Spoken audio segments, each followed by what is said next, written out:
Last Tuesday evening, my peaceful life shattered the moment I flipped the switch on my router. What started as a desperate plea for peace just one night without notifications, without surveillance, without her, became the day I accidentally sparked a neighborhood revolution.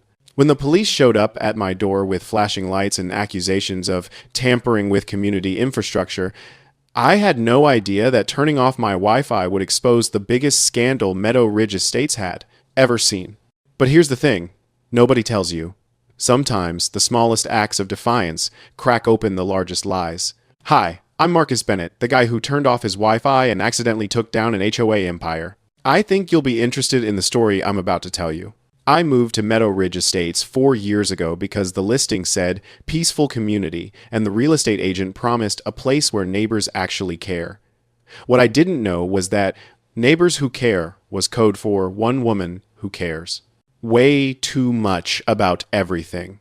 Her name was Victoria Prescott, and she ran the HOA like it was her personal kingdom. Victoria had this short, aggressively blonde bob that looked shellacked in place, the kind of hairdo that required commitment and spite in equal measure. She wore pressed linen blazers even in summer, always had a tablet tucked under her arm like it was a royal scepter, and her default expression was a thin-lipped frown that suggested she'd never experienced a single moment of genuine joy in her entire life.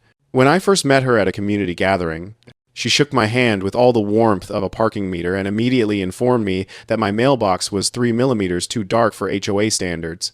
I thought she was joking. She was not joking. The thing about Victoria was that she genuinely believed the HOA gave her divine authority over a 200-yard radius of my personal life. She had opinions about my trash can placement, my mulch color, my lawn mowing schedule, the angle of my roof gutters, and most obsessively, my internet setup. It started innocuously enough. One morning in March, I found a note taped to my front door in handwriting so aggressively passive-aggressive it practically hissed at me. Per HOA Regulation 4. 3b. Visible router cables near windows are considered unsightly and detract from neighborhood aesthetics. Please conceal within 48 hours to avoid a $75 fine. A tiny Ethernet cable had somehow caught her attention. Not just her attention, she'd apparently positioned herself at my window to spot it, which meant she was actively surveilling my home. I removed the cable, thinking that would be the end of it. I was catastrophically naive. 2 days later, an official citation arrived in my mailbox with a photograph of the cable attached, time-stamped and everything. Victoria had documented my crime like she was building a case for the FBI. Over the next 6 weeks, Victoria discovered a new violation every other day. My Wi-Fi network name, which was simply pretty for Wi-Fi, was flagged as too suggestive and inappropriate for family-oriented community standards. The tiny LED light on my router that blinked after 10 p.m. was cited as a light pollution hazard affecting neighborhood sleep quality. A glimpse of my laptop through the window prompted an accusation of unauthorized home business operation. She even conducted what she called safety patrols. Walking the neighborhood with some sort of handheld gadget, muttering into her phone like she was running a covert intelligence operation. Unauthorized network interference, I heard her whisper once while standing directly in front of my house. Possible signal leak from residential unit. Must investigate further. It was surreal watching someone take themselves so seriously while discussing internet equipment.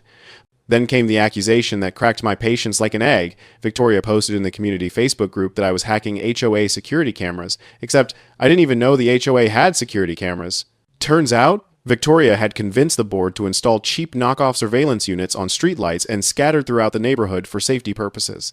And here's where it got genuinely outrageous to save money. On installation, she'd connected these cameras to nearby residents' Wi-Fi networks without asking permission, without consent, without basic human decency. Mine was one of 5 networks she'd parasitically tapped into. The fines accumulated like snow in a blizzard, $75 here, $100 there, each one accompanied by a citation that grew increasingly unhinged.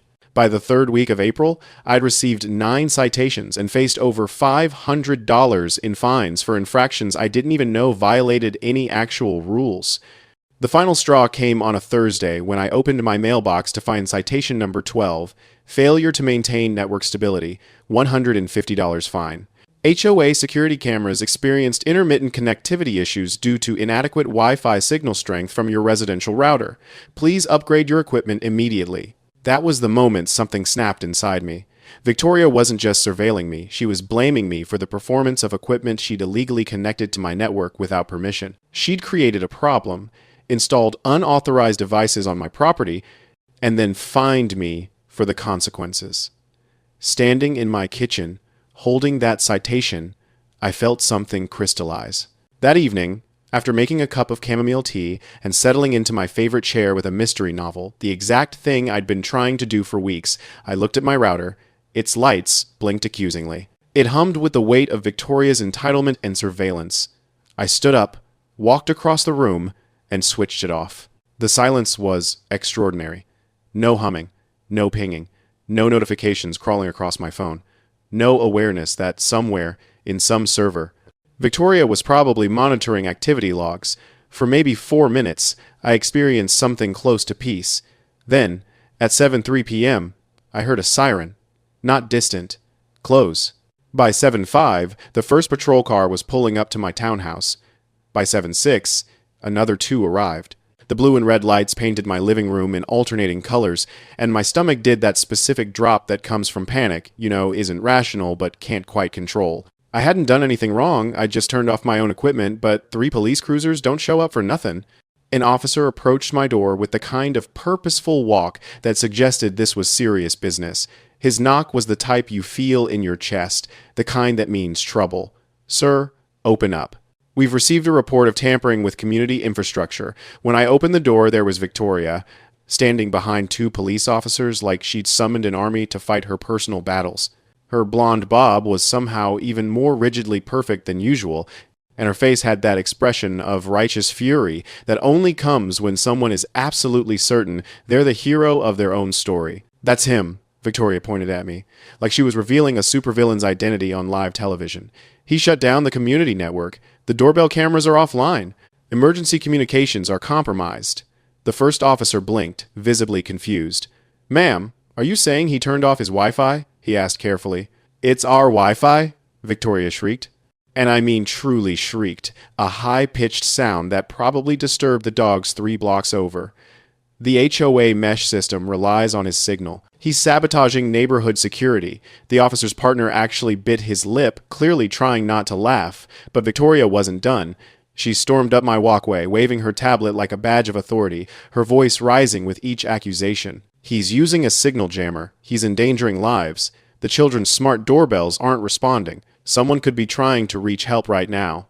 The first officer held up his hand, attempting to restore order. "Ma'am, please step back," he said. But Victoria had reached maximum hysteria. She reached into her purse and pulled out a small device that looked suspiciously like a vape pen. "This," she announced proudly, "is the HOA-issued signal booster. It keeps the mesh network stable. He's deliberately interfering with it." She thrust it toward the officer like it was evidence of my crimes. The officer took it from her hands, turned it over slowly, and his expression shifted. "Ma'am, this device isn't certified for residential use. It's transmitting on restricted frequencies." "Where did you get this?" That was Victoria's moment of reckoning, though she didn't quite realize it yet. Her face froze for maybe 2 seconds, and then she did what people like Victoria do when they're caught. She tried to bluster through. "The HOA approved it," she said. But even as the words came out, I could see the officers exchanging glances. One of them murmured something into his radio about calling a tech unit. Victoria's confidence flickered like a faulty signal. That's when I realized I needed to level the playing field. I'd been documenting everything for months. Photographs of her camera zip-tied to street lights, router logs showing connections labeled Meadow Ridge 1 and Meadow Ridge 2, printouts of every bogus citation. Even a draft cease and desist letter I'd written in preparation for exactly this kind of escalation. I went inside and came back with a full binder, thick enough to use as a weapon. Handing it to the first officer, I said quietly, "You might want to start here." He opened it, and his eyebrows began climbing his forehead. The second officer looked over his shoulder, and I watched understanding dawn on both their faces. One officer turned back to Victoria. "Ma'am, did you personally install or authorize these unauthorized devices on a resident's private network?" Victoria hesitated just long enough for silence to become its own answer. The HOA board approved it, she said, but her voice had lost its edge. Except you're the board, the officer replied flatly. According to neighborhood records, the other board members resigned 6 months ago. By the next morning, the story had spread through Meadow Ridge like a fire through dry brush. The emergency HOA meeting was called for that evening, and by 6 o'clock, the community center was packed. Every single seat was filled. Victoria sat at the front table, her blonde bob somehow still perfectly coiffed, but her expression had transformed into something brittle and fragile. She'd brought a lawyer, this time a gray-haired woman in a charcoal suit, who looked professionally exhausted, which told everyone exactly how serious this had become. The HOA's actual attorney, a man named Gerald Hoffman, who'd apparently been forced into action by furious neighbors, stood up with a clipboard that looked ominously thick. He read the charges with the tone of someone announcing a funeral. Unauthorized surveillance installation on both private and public property, illegal bandwidth usage from multiple resident networks without consent, violation of federal communications law, false report to emergency services, and misuse of HOA authority for personal investigations. When he reached that last one, several neighbors gasped audibly. Then Gerald did something that made Victoria's face go pale. He projected her emails on the large screen behind him. One read, "If residents don't opt in voluntarily, we'll default them into the mesh network manually. They won't even notice." Another stated, "Ethan Cole's resistance sets a dangerous precedent. We must make an example to ensure compliance." A third, dated just days before the police visit, "Consider filing emergency report to establish urgency and necessity for network oversight." You could feel the collective outrage ripple through the community center like a physical force. When it came time to vote on Victoria's removal from the HOA board, it wasn't even close. The count was 43-1, and that single dissenting vote was cast by Victoria herself. The board stripped her of her title immediately, suspended her HOA privileges indefinitely, and ordered the removal of every unauthorized camera and device within 48 hours. But the consequences didn't end with neighborhood politics. The city's code enforcement division arrived at her townhouse the next week with fines totaling $8,000 for illegal installations on public property. The state telecommunications office issued another $5,000 fine for the uncertified transmitter that violated FCC regulations.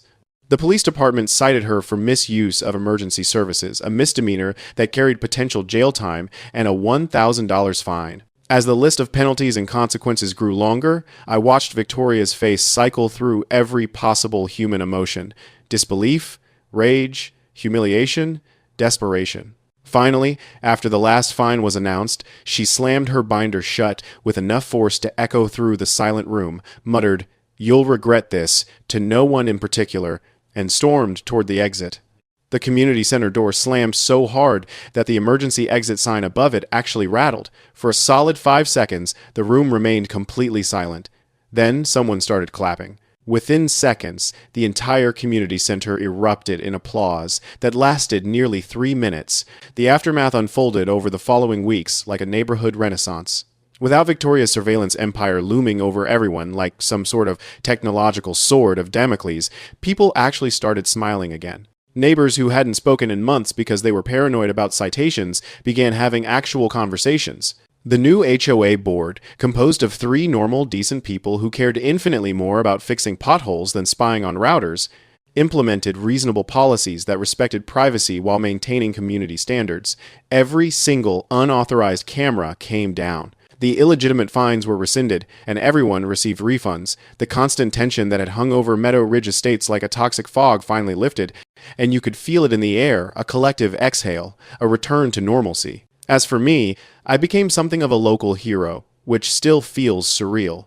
Neighbors would wave and say, "Hey, Wi-Fi guy," when I walked my dog around the neighborhood. Someone hung a banner from their porch that read, "Long live the router rebel." At the grocery store, people I'd never actually spoken to before would approach me and say things like, "You should run for the HOA board." Or joke, "Don't make Marcus turn off his router again. We might lose power this time." I didn't mind the attention. I'd earned it through something as simple as refusing to be controlled, and there was something genuinely satisfying about that. 3 months later, word came through the neighborhood grapevine that Victoria had sold her townhouse and moved to another HOA community about 30 minutes away. According to the gossip network that somehow knows everything, she'd immediately tried to run for the board there too, because apparently learning isn't her strong suit. But when the background check came back with all her fines, violations, and legal troubles from Meadow Ridge, her application was rejected instantly and without ceremony. Poetic justice, as it turned out, had a sense of humor. I later learned that her new neighborhood's internet provider had a reputation for spotty Wi-Fi coverage, the kind that drops constantly and requires resetting your router 3 times a week. Her new HOA also had much stricter rules about surveillance equipment and personal network interference. Guess some lessons take a weak signal to sink in, and sometimes karma operates through the most mundane channels imaginable. The whole situation taught me something I hadn't really understood before. Power corrupts. And absolute power over something as trivial as neighborhood Wi-Fi apparently corrupts absolutely. Sometimes justice doesn't come through grand gestures or dramatic courtroom scenes. Sometimes it comes from something as simple and human as one person deciding they'd had enough and flipping a switch. Victoria Prescott wanted control so badly that she surveilled her neighbors, installed unauthorized equipment, fined people arbitrarily, and called the police on someone for the crime of wanting a quiet evening. She thought her position on the HOA board made her untouchable, that her tablet and her citations and her righteousness formed an impenetrable shield. She was wrong. What Victoria didn't understand was that communities are made of people, and people eventually grow tired of being controlled by someone who mistakes tyranny for leadership. They grow tired of being watched. They grow tired of arbitrary rules. They grow tired of one person's need for power overriding everyone else's need for peace. And sometimes all it takes is one person, one ordinary person who refuses to accept it, to expose the entire rotten structure. That person happened to be me. That moment happened to be my router. And that switch? Well, turning it off changed everything. So yes, Victoria lost it when I turned off my Wi-Fi. She called 911. She tried to have me arrested. She brought lawyers and documentation and righteous fury. And what happened next? The neighborhood finally breathed free again.